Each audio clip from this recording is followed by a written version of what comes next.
Halo teman-teman, welcome back again on Heartman. Dengan saya Niko. Dengan saya Helmi. Dengan saya Franciscus. Saya Febi Fitri Amalia, mahasiswi program Profesi Akuntansi Universitas Trisakti. Di video kali ini akan membahas mengenai manajemen risiko perusahaan. Teman-teman, rekan-rekan, langsung saja kita mulai. Pada kesempatan kali ini, saya akan mencoba menganalisa faktor risiko yang terdapat dalam perspektif ini, yaitu pada halaman 53. Faktor risiko, usaha yang bersifat material, baik secara langsung maupun tidak langsung, yang dapat mempengaruhi dari hasil usaha dan kondisi keuangan perseroan pada perusahaan anak. Berikut ada 9 faktor risiko, yaitu yang pertama, risiko volatilitas harga bahan bakar terhadap biaya jasa angkut perairan. Yang kedua, risiko kendala teknis dan non-teknis. Yang ketiga, risiko ketersediaan dan kualitas sumber daya manusia yang memiliki keahlian khusus. Yang keempat, risiko kondisi alam dan bencana alam. Yang kelima, risiko kecelakaan maritim. Yang keenam, risiko persaingan. Yang ketujuh, investasi atau aksi korporasi. Yang kedelapan, risiko perubahan teknologi. Dan yang kesembilan, risiko terhadap cost overrun pada kegiatan operasional. Nah, rekan-rekan, dari 9 faktor resiko tadi, saya akan memilih untuk menganalisa faktor resiko yang keempat, yaitu resiko kondisi alam dan bencana alam dengan kaitannya terhadap laporan keuangan perseroan. Kegiatan usaha perseroan terkait pada pengangkutan laut yang sangat tergantung pada kondisi alam. Faktor kondisi alam dan bencana alam yang tidak menentu merupakan faktor di luar kendali perseroan yang dapat mempengaruhi keselamatan kru, armada, dan dapat mempengaruhi kegiatan operasional perseroan. Pada kondisi ekstrim, bahkan perseroan tidak dapat melakukan kegiatan operasionalnya sebagai akibat dari suatu bencana alam atau kondisi cuaca tertentu. Bencana alam dan kondisi cuaca tertentu yang terjadi pada destinasi maupun rute pelayaran juga dapat mempengaruhi mengganggu kegiatan operasional. Bahkan pada kondisi yang lebih ekstrim, perseroan tidak dapat melakukan kegiatan operasional yang juga dapat berdampak signifikan terhadap perseroan. Selain itu, dengan adanya kondisi cuaca yang buruk dapat mengakibatkan keterlambatan pengiriman barang yang tidak sesuai dengan jadwal yang telah ditentukan. Ketidakmampuan perseroan memenuhi ketepatan jadwal dapat mempengaruhi kinerja keuangan perseroan. Apabila pelanggar menetapkan penalti, bisa ada ganti rugi atas hal tersebut. Selain itu, akibat dari resiko kondisi alam dan bencana alam otomatis mengganggu yang namanya operasional. Yang namanya operasional terganggu, otomatis omset pasti bakal berkurang. Di satu sisi, karena omset berkurang mengakibatkan tidak bisa menutup biaya yang ada, sehingga mengakibatkan laba menjadi menurun. Karena penjualan menjadi menurun, mengakibatkan cash flow perusahaan pasti akan terganggu. Cash flow perusahaan terganggu pasti juga akan mengakibatkan perusahaan perlu pendanaan, gitu ya. Pendanaannya bisa jadi perusahaan mau nggak mau akan melakukan pinjaman uang, gitu ya, berupa hutang ke bank, yang mengakibatkan kembali lagi dengan adanya pinjaman ke bank, otomatis biaya bunga menjadi tinggi. Seperti itu efek dari resiko yang terjadi akibat adanya kondisi alam dan bencana alam. Baik, tadi saya sudah terangkan tentang apa itu resiko kondisi alam dan bencana alam. Saya akan mencontohkan dampak dari risiko perubahan teknologi terhadap laporan keuangan perusahaan. Risiko perubahan teknologi semakin berkembang seiring dengan perkembangan zaman.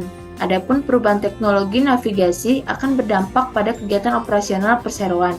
Saat ini, teknologi yang dimiliki perseroan sudah cukup mumpuni untuk menjalankan operasional usaha yang dibutuhkan. Namun, ke depan dapat menjadi resiko apabila terdapat perkembangan teknologi terbaru yang bersifat signifikan di industri pelayaran yang dapat membuat teknologi yang digunakan oleh perseroan menjadi usang atau teknologi yang dapat mendisrupsi kegiatan usaha pelayaran.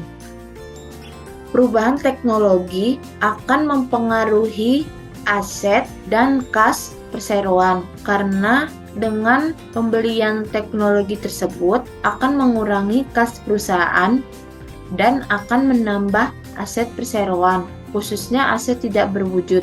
Jika pembelian teknologi tersebut dibiayai melalui hutang, maka akan menambah utang usaha dari pihak ketiga, dan hal ini mempengaruhi laporan posisi keuangan atau balance sheet perusahaan juga.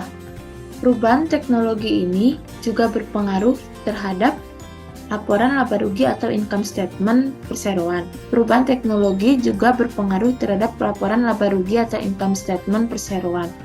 Dikarenakan beban umum dan administrasi pasti akan bertambah karena untuk menerapkan teknologi terbaru tersebut, dan pastinya juga pendapatan usaha akan berkurang dikarenakan adanya perubahan teknologi tersebut. Jadi perubahan teknologi juga berpengaruh terhadap laporan arus kas atau cash flow perusahaan, khususnya dari aktivitas operasi, aktivitas investasi, dan aktivitas pendanaan.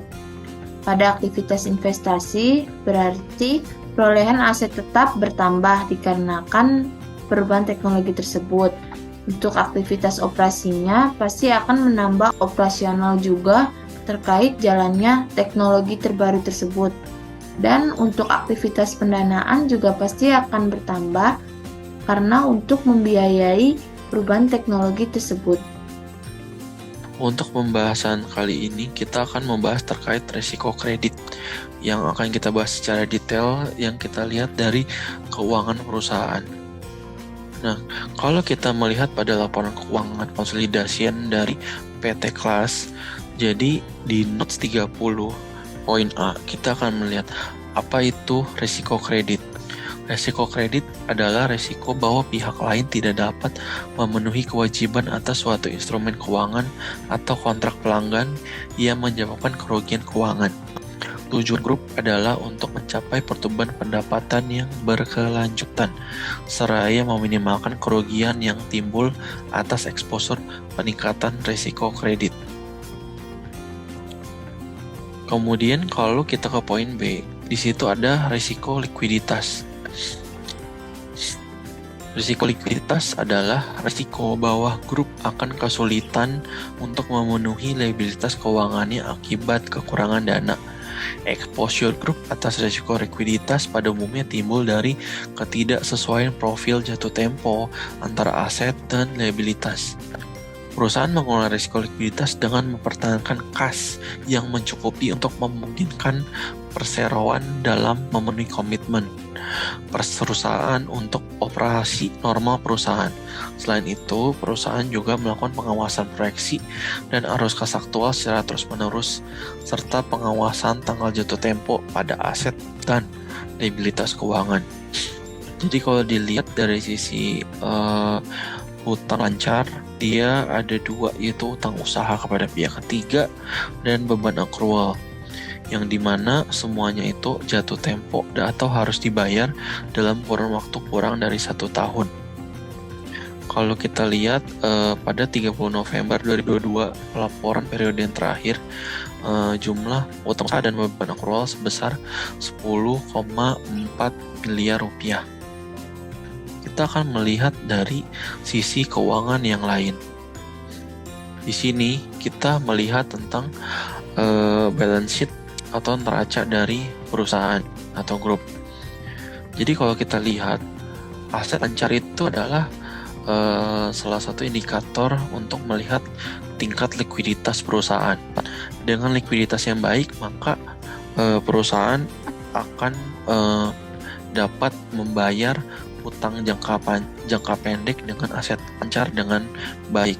Kalau kita lihat pada neraca kali ini, pada 3 tahun terakhir, Desember 2021, 2020, dan 2019, nilai neraca, nilai hutang lancar lebih besar dibandingkan dengan aset lancar. Hal ini dapat diartikan bahwa perusahaan tidak mampu melakukan pembayaran terhadap hutang lancar dengan aset lancar yang dimiliki oleh perusahaan.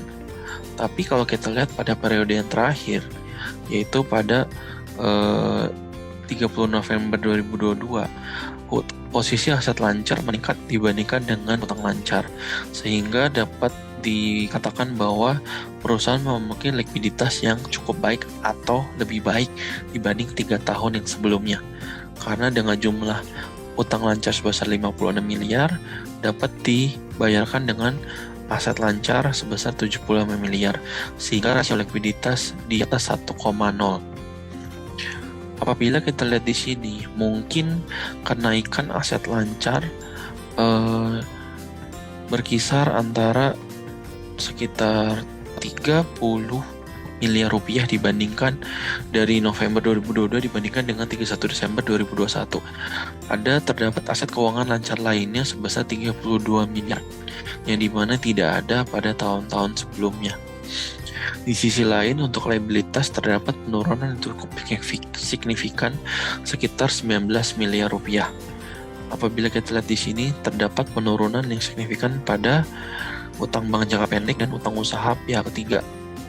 Mungkin yang paling banyak adalah utang usaha pihak ketiga, yang dimana pada tahun lalu sebesar 31 miliar menjadi 10 miliar.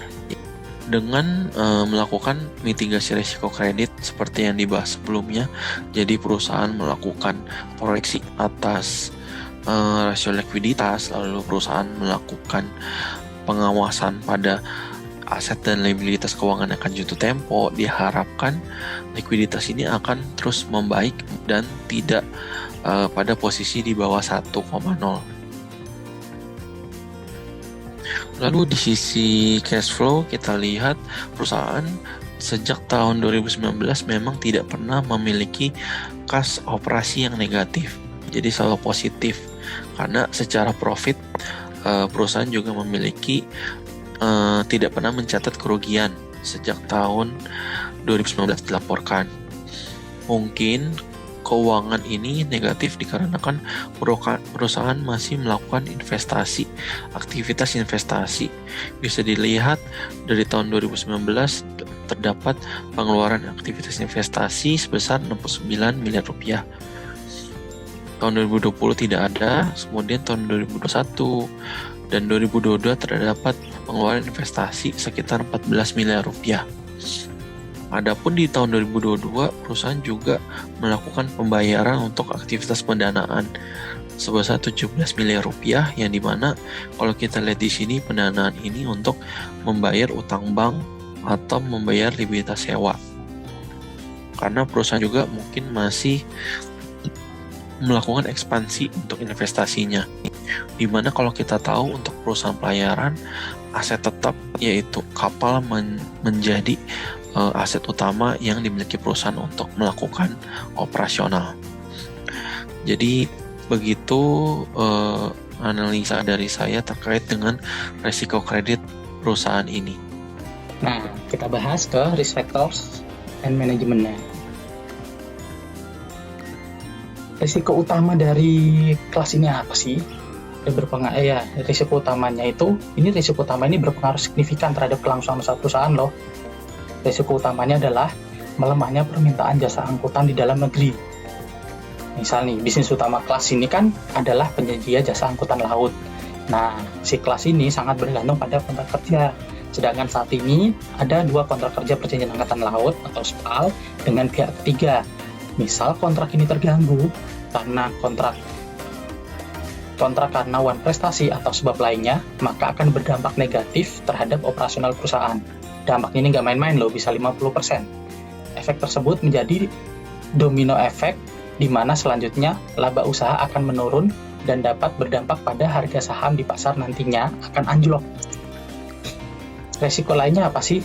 Resiko usaha material lainnya nih, ada di sini diidentifikasi ada 9 ya. Resiko volatilitas bahan bakar terhadap biaya jasa angkutan perairan, resiko kendala teknis dan non-teknis, resiko tersediaan dan kualifikasi SDM yang memiliki keahlian khusus, resiko kondisi alam dan bencana alam, resiko kecelakaan maritim, resiko persaingan, resiko investasi dan korporasi, resiko perubahan teknologi, dan resiko terhadap cost overrun pada kegiatan operasional.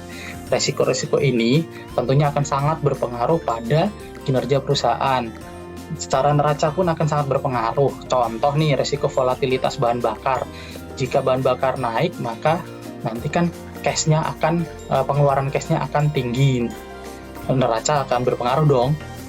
Beban usaha akan naik, otomatis laba juga akan berpengaruh. Itu baru contoh ya. Kondisi alam atau kecelakaan maritim deh kita ambil juga. Misal, kasihan juga ya. Misal perusahaan ini ketika melakukan ekspedisi terus ada kecelakaan maritim, coba berapa kerugiannya? Aset hilang, terus belum lagi penggantian biaya atas barang yang dikirim, ya oke lah tertutup oleh asuransi misal, tapi kan nama baik juga bisa kena. Ini dampaknya nggak main-main, bahkan bisa pastinya bisa akan menggerus laba perusahaan nantinya. Kemudian bagi kita investor ini yang mau masuk, kita juga ada resikonya nih. Resiko bagi investor apa sih? Harga perseroan mengalami fluktuasi yang signifikan, harga sahamnya nih. Terus likuiditas saham perseroan tersebut. Penjualan saham di masa depan dapat berdampak merugikan pada harga pasaran saham. Kemudian yang terakhir, kemampuan perseroan untuk membayar dividen. Nah, itu tadi sekilas ulasan yang salah satunya membahas terkait risk management ya. Selengkapnya dapat teman-teman baca dan pelajari di prospektus awal kelas tersebut.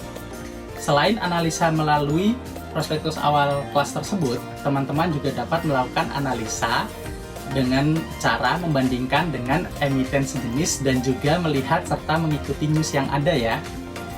Bagi teman-teman yang tidak berhasil mengikuti IPO kelas ini dan masih berminat untuk membeli saham kelas ini, tenang saja. Teman-teman dapat melakukan pembelian di pasar sekunder, di mana kelas ini akan melantai di bursa per tanggal 12 Juni 2023. Catat tanggalnya ya. Sekian pembahasan video kali ini. Terima kasih sudah menonton. Semoga bermanfaat bagi kita semua. Dan sekian analisa singkat tentang dampak resiko terhadap laporan keuangan perusahaan. Semoga kita dapat belajar bersama dengan adanya video ini. Sehat selalu ya teman-teman. Danke.